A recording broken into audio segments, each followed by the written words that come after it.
Magandang gabi, or should I say, magandang araw sa inyong lahat. Ako nga pala si Marlon, at kung napadaan kayo sa kwento kong ito, malamang ay mahilig din kayo sa mga kwentong katatakutan. Pero ang ikukwento ko sa inyo ngayon, hindi ito katang-isip. Hindi ito isang kwentong nakita ko lang sa internet. Ito ang nangyari mismo sa akin. Ito yung dahilan kung bakit ako napadpad dito sa probinsyang ito. Kung bakit halos hindi na ako makatulog at kung bakit palagi akong nagdududa sa bawat ngiti, sa bawat alok ng tulong. Sana po narrator pamagatan niyo po itong lutong ulam ng dayo. Nagsimula ang lahat noong nakaraang taon. May trabaho ako sa Maynila, isang call center agent. Okay naman sana, stable. Pero ramdam ko na parang nakakulong lang ako. Paulit-ulit na lang yung ginagawa ko. Sagot sa tawag, solve ng problema, tapos ulit na naman. Kaya nung nakarinig ako ng may naghahanap ng electrician sa isang maliit na bayan sa probinsya ng Quezon, hindi na ako nagdalawang isip.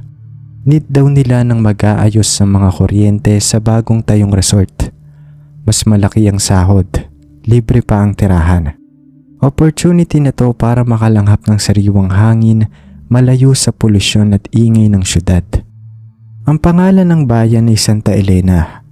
Maliit lang, tahimik. Parang yung mga nakikita mo sa mga pelikula. Yung bida na gusto ng peace of mind tapos mapapadpad sa isang lugar na napaka-perpekto. Yun nga lang sa kwento ko, hindi naging happy ending. Pagdating ko sa Santa Elena, sinalubong ako ni Mang Tomas, ang manager ng resort. Mabait yung matanda, palangiti. Inikot niya ako sa buong resort. Pinakita yung mga kailangang ayusin. Malaki yung resort, maganda. May mga kubo, may swimming pool, may malaking function hall. Akala mo hindi nasa probinsya. Tuwang-tuwa ako nun. Sabi ko, ito na yun. Ito na yung bagong buhay na para sa akin. Unang linggo okay naman. Ayos ako ng mga ilaw, nagkabit ako ng mga bagong outlets, nag-troubleshoot ng mga wiring. Madali lang yung trabaho pero nakakapagod din. Buti na lang napakabait ng mga tao. Laging may nag-aalok ng pagkain at inumin sa akin. Si Aling Perla yung nagluluto sa kantin ng resort. Araw-araw akong binibigyan ng ulam. Kahit hindi ko naman hinihingi. Ang sabi niya ay para daw ganahan ako sa trabaho. Siyempre nakakahiyang tumanggi, saka masarap naman yung luto niya. Simpleng ulam lang pero lasang lutong bahay. Dito na nagsimula yung kakaiba. Sa unang mga araw pansin ko lang, may mga usap-usapan sa resort tungkol sa mga alagang hayop na nawawala. Mga manok, aso, pusa, bigla na lang daw mawawala. Walang bakas, walang narinig na ingay. Basta paggising ng mga tao sa umaga, wala na yung mga alagang hayop nila. Akala ko noon baka naligaw lang o baka ninakaw. Pero yung sunod-sunod na pangyayari parang hindi na normal. Isang gabi mga 12:00 hindi ako makatulog. Mainit kasi noon. Binuksan ko yung bintana ng kubo ko para pumasok yung hangin. Tahimik sa labas, ang tanging naririnig ko lang ay yung huni ng mga kuliglig. Tapos narinig ko yung isang tunog. Isang tunog na hindi ko makakalimutan. Parang ik-ik ng isang hayop. Isang matinis at garalgal na tunog yun, na parang galing sa ibon. Pero hindi pangkaraniwan. Hindi ko alam kung bakit pero kinilabutan ako. Sinilip ko sa bintana, wala akong nakita. Madilim. Pero naririnig ko pa rin yung tunog. Papalapit ng papalapit. Palakas ng palakas. Biglang tumigil yung tunog. Nakatayo lang ako sa bintana. Nakahinga ng malalim. Siguro guni-guni ko lang yon, sabi ko sa sarili ko. Pero hindi pa ako nakakatalikod. May narinig na naman akong kaluskos sa bubong ng kubo ko. Parang may naglalakad. Mabigat yung yabag at parang may mga kuko. Halos hindi ako makahinga. Natatakot akong gumalaw. Baka marinig ako nung kung ano mang nasa bubong ko. Ilang minuto akong nakatayo doon. nakapako sa kinatatayuan ko. Tapos biglang tumalon yung kung ano mang yung nasa bubong na yon. Narinig kong bumagsak yon sa lupa.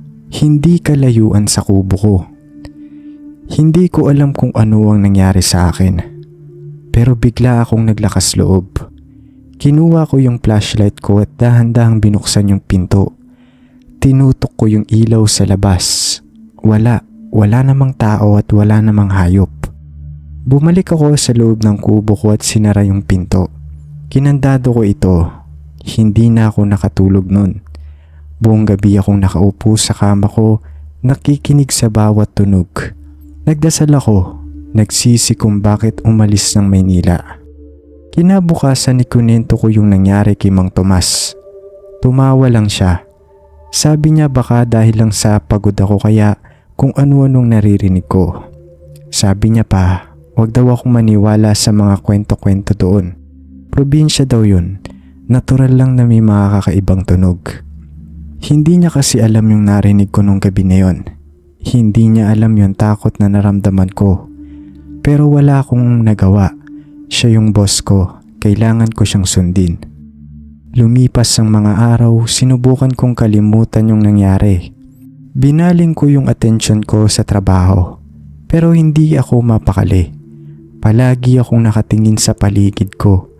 Palagi akong nakikinig sa bawat tunog. At lalo akong kinakabahan kapag kumakain ako. Tandaan niyo pa ba si Aling Perla? Yung nagluluto sa kantin? Yung laging nagbibigay sa akin ng ulam? Napansin ko kasi yung ulam niya lagi na lang pare-pareho. Adobo, menudo, kaldereta, yung mga classic na lutong bahay. Masarap naman pero parang palaging may kakaiba. Isang araw habang kumakain ako ng adobo, may nakita akong buhok. Mahaba itim na buhok. Hindi sa akin, maikli lang yung buhok ko. Nandiri ako, tinabig ko yung plato at nawalan ako ng gana. Kinabukasan iba na naman yung ulam, menudo. Pero habang kinakain ko, may nararamdaman akong matigas. Parang buto. Dinura ko yun. Maliit na buto yun na parang buto na nanggaling sa daliri. Hindi ko na kinaya. Hindi ko na kinaya yung takot. Hindi ko na kinaya yung pagdududa. Ikunento ko ulit kay Mang Tomas yung nakita ko sa ulam. Pero nagalit siya. Sabi niya wag daw akong gumawa ng kwento. Kilala niya daw si Aling Perla at matagal na siyang nagluluto doon at hindi niya daw gagawin yon. Pero desidido na ako. Kailangan kong alamin yung totoo. Kinagabihan nagpanggap akong natutulog. Inantay kong bumagsak yung gabi. Pagpatak ng 12:00, dahan-dahan akong lumabas ng kubo ko. Tahimik sa buong resort. Puro ilaw lang yung bukas.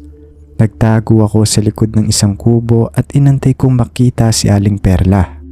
Ilang minuto lang ang lumipas, nakita ko siyang lumabas ng bahay niya. May dala siyang basket. Naglakad siya papunta sa gubat sa likod ng resort. Sinundan ko siya. Madilim sa gubat. Ang tanging ilaw lang ay yung buwan. Sinundan ko si Aling Perla sa malayo. Nakita ko siyang huminto sa isang malaking puno. May inilabas siya sa basket niya. Karne. Hilaw na karne. Inilagay niya sa ugat ng puno. Tapos nagsimula siyang magsalita. Mga salitang hindi ko maintindihan. Parang dasal, pero baliktad. Pagkatapos ng magsalita, may narinig akong tunog. Yung tunog na narinig ko nung gabing nasa bubong ako. Yung ik-ik ng isang ibon. Lumabas sa dilim yung isang malaking ibon. Itim, malaki yung mata. Ang tuka matulis. Lumapit sa karne at nagsimulang kumain. Si Aling Perla ay nakangiti nun. Hindi ako makagalaw. Natatakot ako. Hindi ko alam kung ano ang gagawin ko. Pero biglang napalingon sa akin si Aling Perla. Nakita niya ako. Nagbago yung itsura niya. Yung ngiti niya naging pangit. Yung mata niya naging pula. Tumakbo siya papunta sa akin, mabilis. Na parang hindi na siya ordinaryong tao. Tumakbo rin ako pabalik sa resort. Hindi ako lumingon. Alam kong hinahabol niya ako. Naririnig ko yung yabag niya sa likod ko at yung tunog ng ik-ik. Nakabalik ako sa kubo ko. Kinandado ko yung pinto. Nagtago ako sa ilalim ng kama. Buong gabi akong naghintay. Naririnig ko siyang naglalakad sa labas. Kumatok pa siya. Sinigaw niya pa yung pangalan ko. Pero hindi ako sumagot. Kinabukasan umalis na ako. Hindi na ako nagpaalam kay Mang Tomas. Hindi na ako nagpaliwanag. Umalis ako ng Santa Elena at hindi na bumalik pa. Hindi ko alam kung anong nangyari kay Aling Perla. Hindi ko alam kung anong nangyari kay Mang Tomas. Hindi ko alam kung ano ang nangyayari sa Santa Elena. Pero alam ko na may masama doon. Alam ko na hindi ordinaryong tao si Aling Perla. Alam ko na isa siyang aswang. Kaya kung mapadpad kayo sa mga liblib na lugar, mag-ingat kayo. Huwag kayong basta-bastang tatanggap ng pagkain. Huwag kayong magtiwala sa kahit sino, lalo na sa lutong ulam ng mga dayo. Dahil maaaring hindi lang karne ng hayop ang nakahalo doon. Ito na ang kwento ko, ang kwento ng lutong ulam ng dayo. Sana naniwala kayo sa akin, sana huwag kayong makalimot sa kwentong ito. Maraming salamat sa pakikinig. Hanggang sa susunod na kwento.